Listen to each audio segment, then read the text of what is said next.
shake. Oh yeah, this is the big stuff. Who do you think you are, Mr. Big Stuff? You're never gonna get me love. Now because you wear all those fancy clothes, oh, yeah, and have a big fine car. Whoa, yes you do now. Do you think I can afford? Welcome to the Thought Brothers. I'm Gary Johnson. It's the day after April Fool's, so we can't prank you today, but we are going to talk about some of the issues that are on the minds of the Thought Brothers. And as usual, we are going to start off with the man who's talking about finance, but he can talk about anything else, maybe interest rates. I don't know. Carlos, what's going on? Hey, what can I say? I want to get started with my man, Cory Booker. Come on, Cory. Hey, look, every day there's political news. I'm not even sure how political news keeps happening at the pace it's happening at. There's never a quiet day. So my question is similar to what a politician would say. Instead of saying, are we better off now than we were 4 years ago? Are we better off now than we were 25 hours ago? I mean, or whatever it was that he did. I think he did 25 hours of consistent speaking. Hey, look, I applaud Cory Booker for doing something. Gary, Mr. Spivey, CJ, I applaud him for doing something. My question is, and I can't wait to hear from you guys, is it more talk from the Democrats? Or was that 25 hours spent where it's going to have an impact on something? Because while that 25-hour speech was going on, Trump probably rolled out 4 or 5 more programs. We got tariffs happening today. I got a message that Elon Musk, Doge, time in charge of Doge might be coming to an end. So many things keep happening in the Trump camp. Did Cory Booker make an impact with his 25-hour speech? And I will give him he did one thing.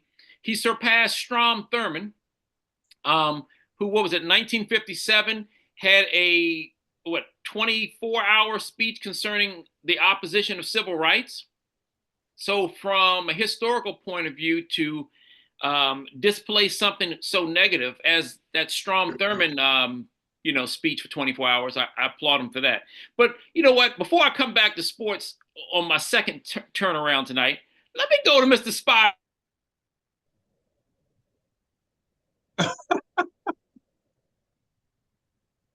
Okay, we just lost Carlos, but Mr. Spivey, he was going to you. Well, I don't have a whole lot to say on the Cory Booker debacle. I know that filibuster is a technique that's been used since Strom Thurmond and was used before Strom Thurmond, and it's a technique that's used to make a point. But in the case of the Republicans controlling the House, the Senate, the Supreme Court, and basically nearly every other branch, I don't see what a filibuster of 25 hours is going to do to change anything. And I'm sure CJ has a comment on it, because we were talking about it briefly before we came on the air, and he brought up a good point of Cory Booker's 25-hour filibuster. Go ahead, CJ. Yeah, this was I laugh at it because this just reminds me of the whole Kente Clause situation, because he was filibustering literally nothing. He wasn't blocking legislation. Chuck Schumer whipped senators to pass the House budget bill, the Republican bill. So this is after the House bill gets through. They're appointing the Trump nominees, but this is the most Democrat thing ever. A completely useless symbolic gesture to talk for 25 hours that has no objective to get any specific legislation passed. It had no objective to get any specific aim done. It was just to get attention. This is basically Cory Booker launching his presidential run for the next campaign. And that nothing more to me. He spent 25 hours and conveniently forgot to mention anything related to Palestine or the students being abducted on college campuses for, violating the First Amendment and things, or allegedly, but we don't have a First Amendment anymore because you can just be taken in a black van by unmarked Gestapo to a prison true. if you make a pro-Palestine post. Cory Booker didn't mention any of that, and possibly because he's gotten over $500,000 from AIPAC, and he is a AIPAC bought senator, like many others. So it came across as very hollow, very performative. There was no substance behind it because, again, he didn't have this energy last week, well, to filibuster and try to block anything going through in terms of legislation, Yeah. or block any of these crazy Trump appointees or anything. This is literally just him talking. This is a kente clause situation all over again, where it's a purely symbolic gesture that will lead to nothing substantive. So the Democrats can say that they're resisting, and they're high-fiving each other today. They're patting themselves on the back. They think they've just done, bang up work, and this is how they're going to resist. They're going to pretend to do stuff while Trump does whatever he wants. Wow. You know, I want to run something by you all. I've been kind of keep trying to follow it. I like to get you all's opinion because I've asked a couple of people. Doge has come out, and Elon Musk has come out and talked about that approximately 9.9 million number holders are listed on Social Security above the age of 120. They have 2 million more that they believe is still in Social Security. And with this change, with these people that have been removed from the rolls and have been classified as deceased, they're trying to say that it's going to yield a savings of somewhere around $420 million. I've asked a couple of people, including relatives, and they don't believe that those figures are true or accurate. What are y'all's opinion? They're not accurate. People have been looking into the numbers, and nearly every Doge, thing they put out has been inaccurate, or they've made a mistake and try to redact it later, or the numbers didn't add up. Doge is a completely fraud agency that is just there so Elon can go raid the treasury and poke around.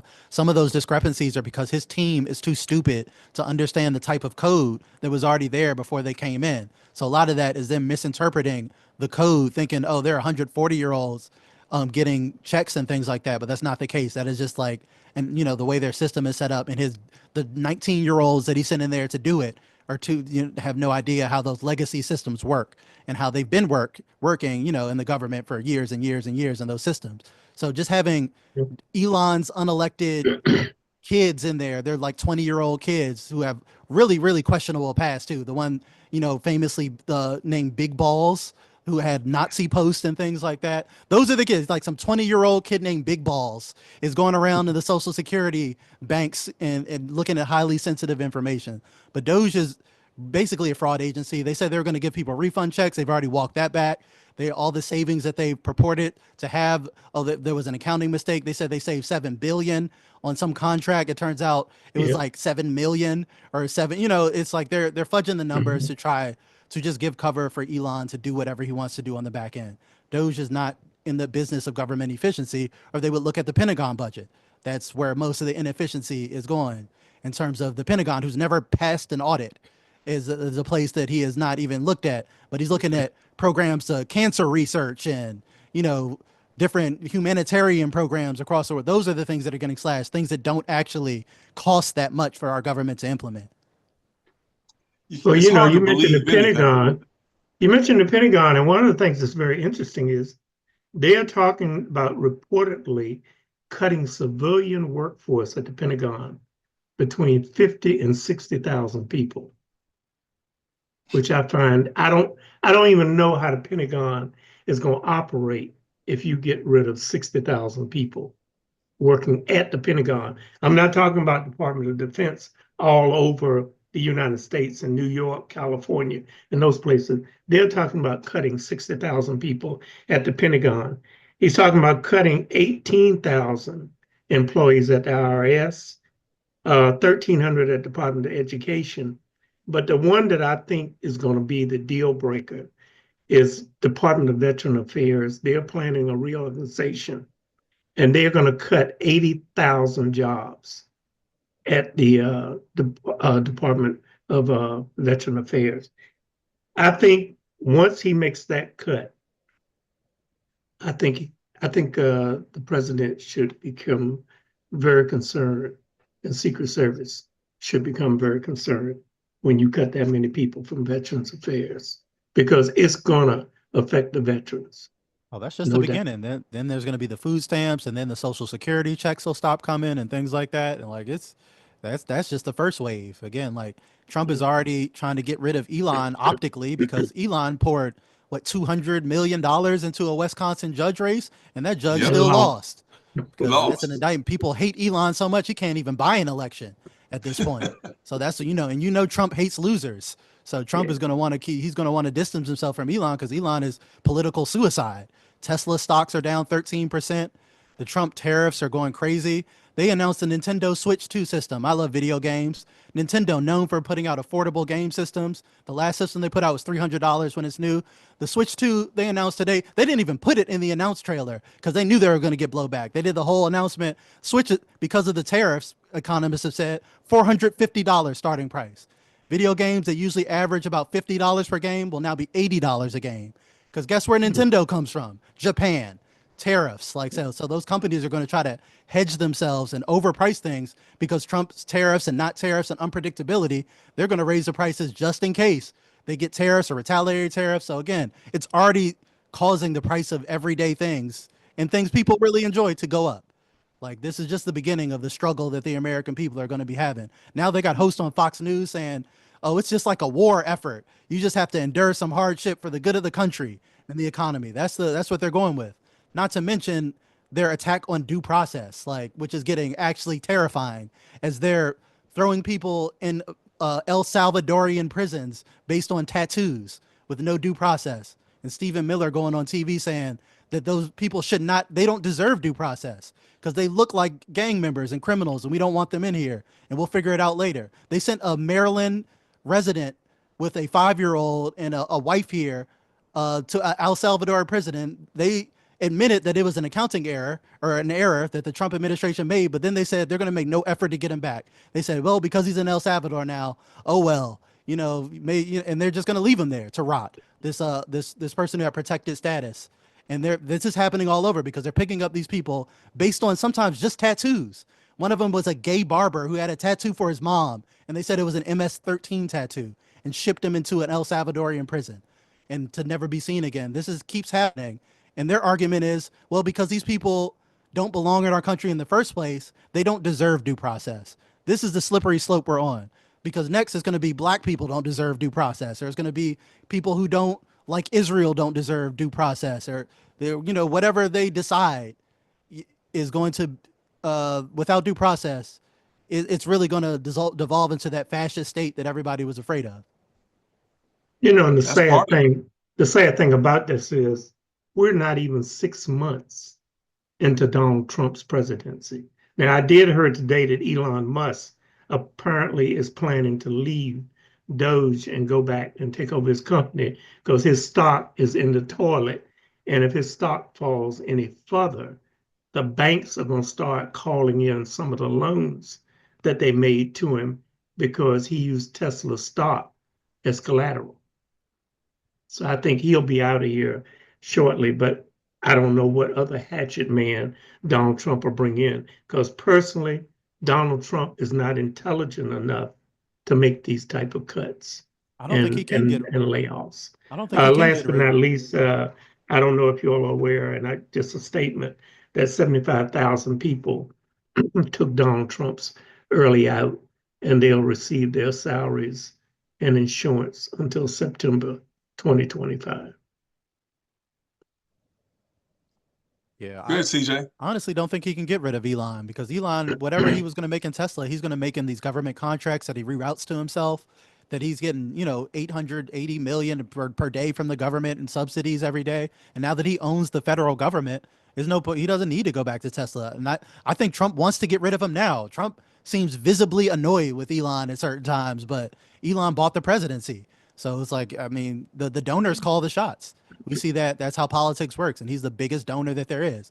He can affect any race that he's not directly his face is on because he's so hated. But at the same time, like I don't think there's anything we can do. I think this is the end of what the functional democracy we had, because even the example, one man being able to affect any race that he wants by giving $1 million checks to anybody that shows up to a town hall supporting that candidate, or just giving free money to support the Republicans.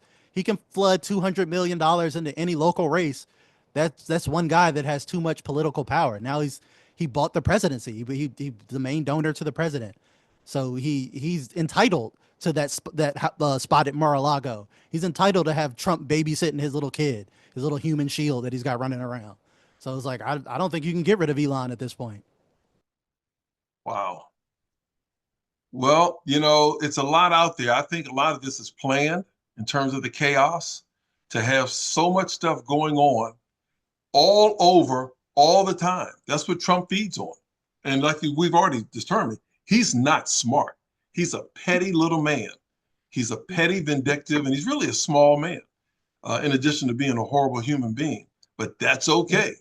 But the people are starting to feel it. Some of the people, every day you see 3, 4, 5, 10, 15, 20 people whining and crying that they didn't think their vote was going to impact them. Shut the F up. What did you think? He told you. You know, I don't feel sorry for him at all. Yeah, so this is what they wanted. This is what they got. Whiteness over rightness. That's all it was about. Yeah, that's a nice way to put it. Yeah. Yes, the leopard eating people's faces party, and then people are surprised that the leopard is eating their face after they voted for that party. Yeah. So let me ask you guys this, and thanks a lot. I think Doge pulled the plug on me, but anyway, let me ask you guys this. Trump's been talking about basically trying to get another term. Okay, now we think it's impossible, but everything we seem to think is impossible with Trump, he seems to somehow get across. What are you guys' thoughts on that? I mean, will he get a consecutive term because since he has the Supreme Court in his corner? Or is this over in 4 years and anybody's got to be better than, you know, what Trump is presenting right now? What are you guys' thoughts on that? I don't think it's impossible at all. Nope. I mean, when you control the Supreme Court, you control the Congress. Anything I think at this point in time that Donald Trump wants, he can get. And what he's banking on and is hanging his hat on is that he was not a two-time president, as you know, like Obama or like Clinton. So he feels that he has the right to have a chance to be a two-time president, which means that he can run again. And I don't think it's impossible at all. Donald Trump told the American people exactly what he was going to do, and they didn't believe him. And these people now, as Gary said, they're sitting around crying about they didn't believe this was going to happen. They just didn't believe Donald Trump. But I'm old school. If somebody tells you who they are, you better recognize it. And he told you who he was. And I'll give him his props. He's the only politician that I know of that didn't lie. Yeah, I absolutely think he could get a third term because they're already testing the judicial branch. What I was talking about earlier with those El Salvadorian prison flights, the judges already said that's unconstitutional. Like they need to see their day in court in front of a judge to make sure they are who you say they are. And Trump said, no, we're over international waters.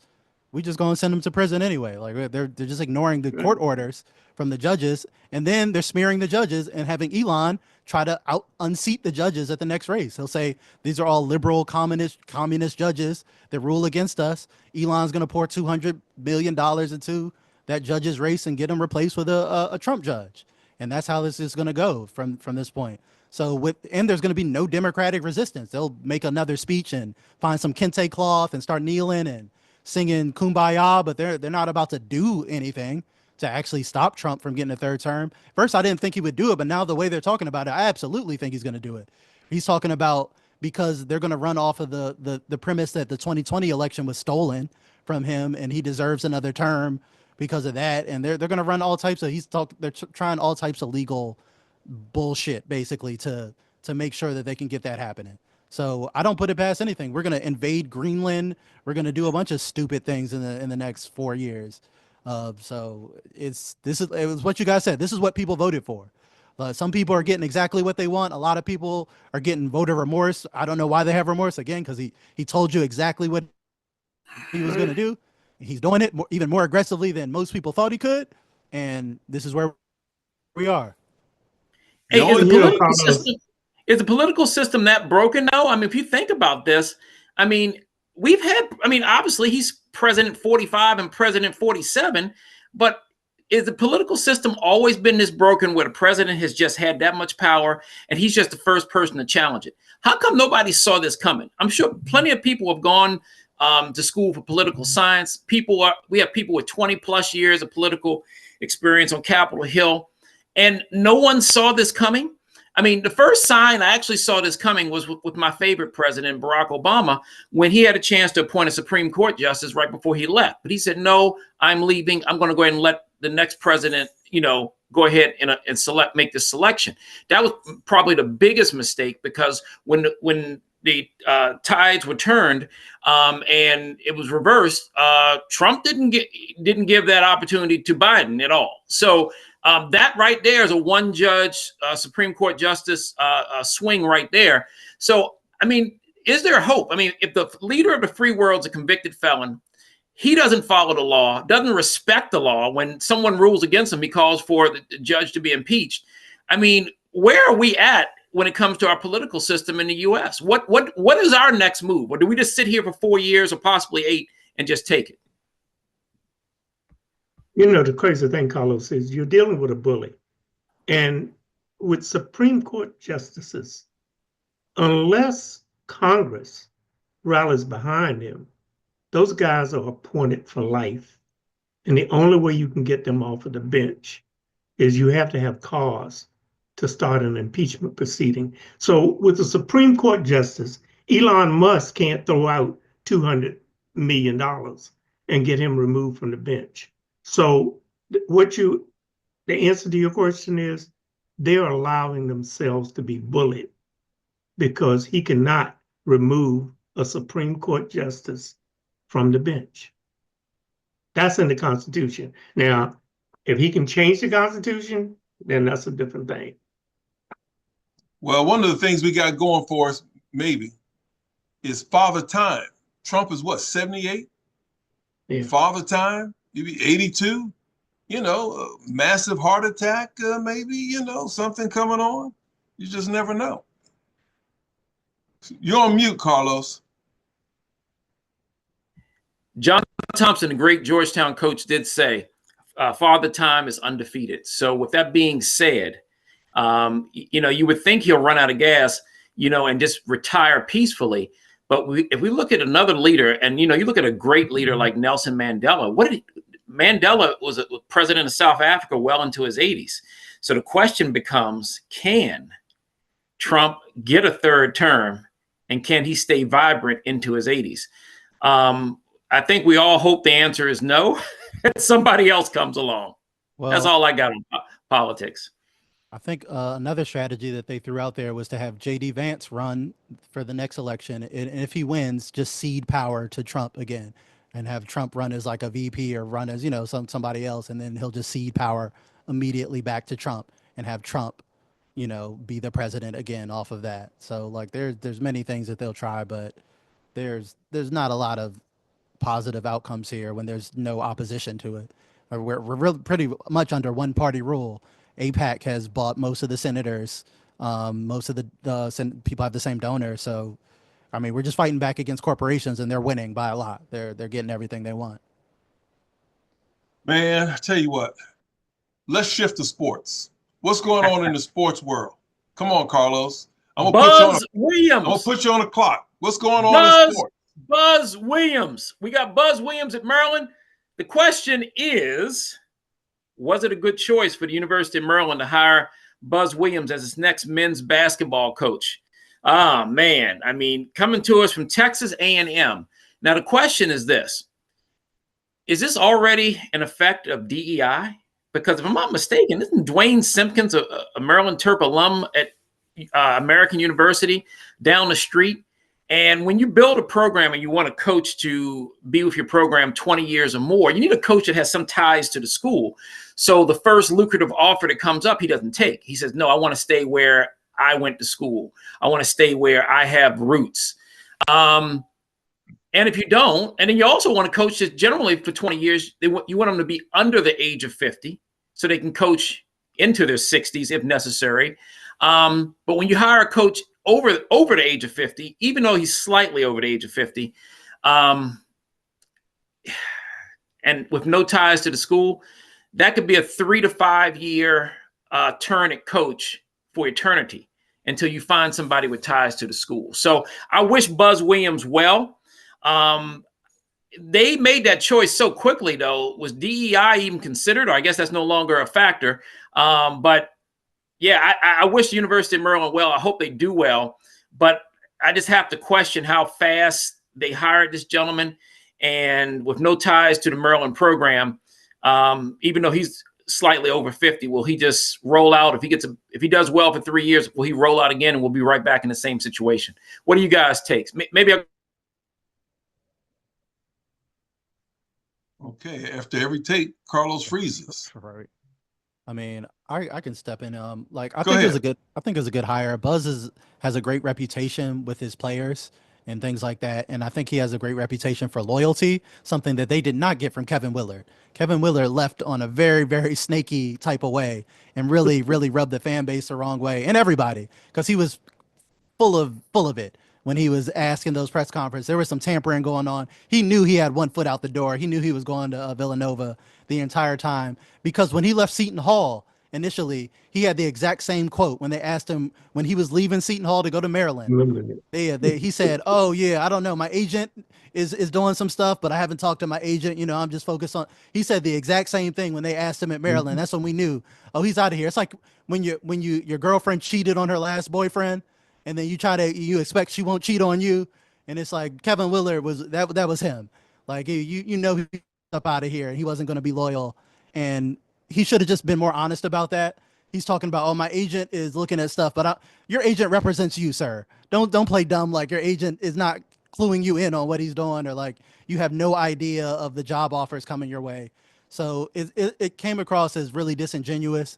If he would have just said, we'll see what happens after the season, I'm still making decisions, but to slander the school on the way out, basically saying that Maryland didn't give him the resources that he needed, and they didn't put enough money in the basketball program as opposed to the football program. Some of those things on the way out, which some people dispute, because people around here know that Maryland is a basketball school, and they're pretty serious about basketball. So it's hard to believe that they would spare resources on their basketball program.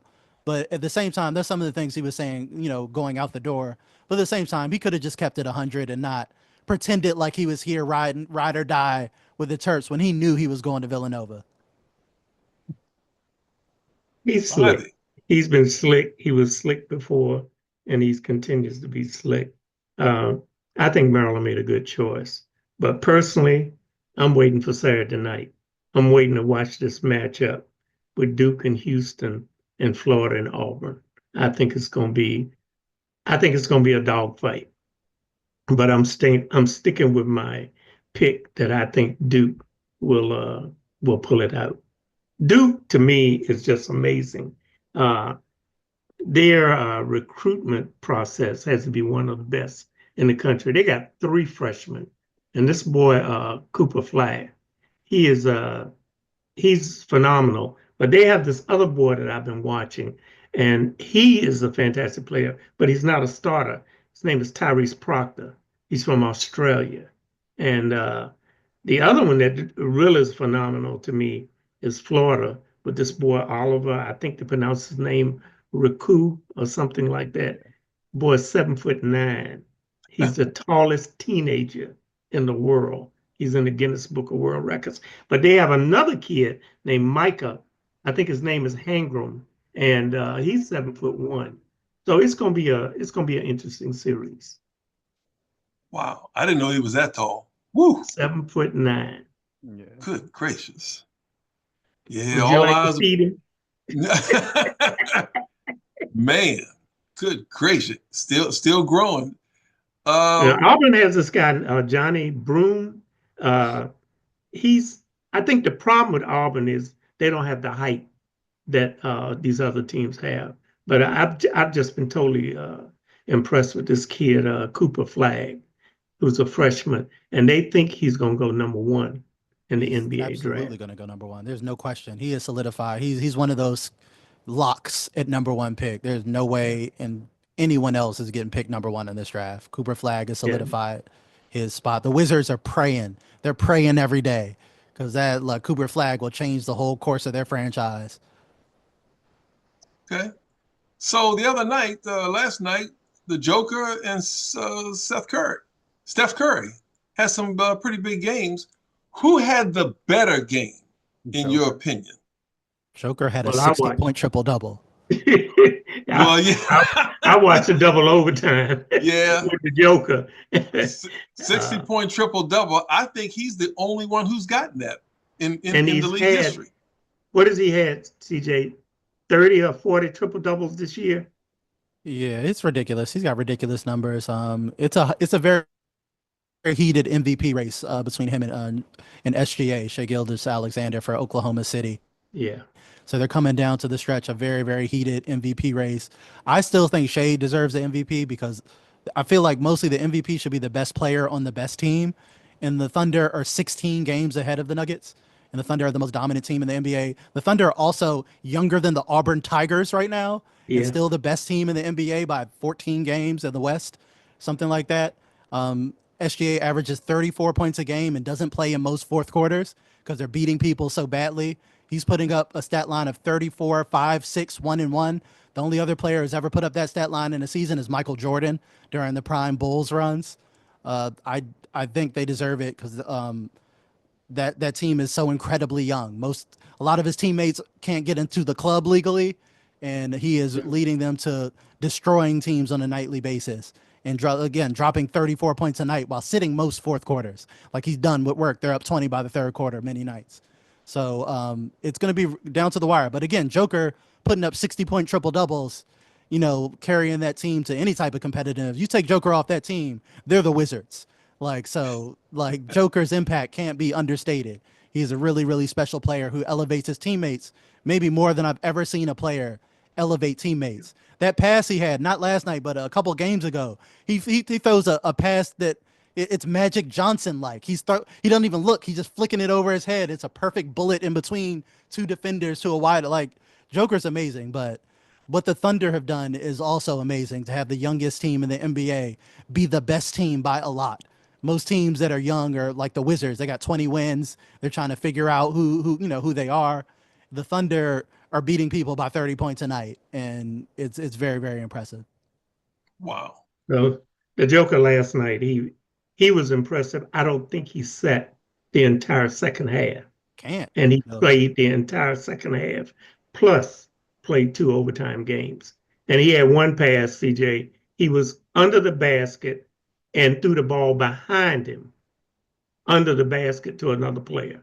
The guy's phenomenal. And he did not have his #1 guy, Murray, last night. It was Murray and somebody else was out last night. 2 of the other key players.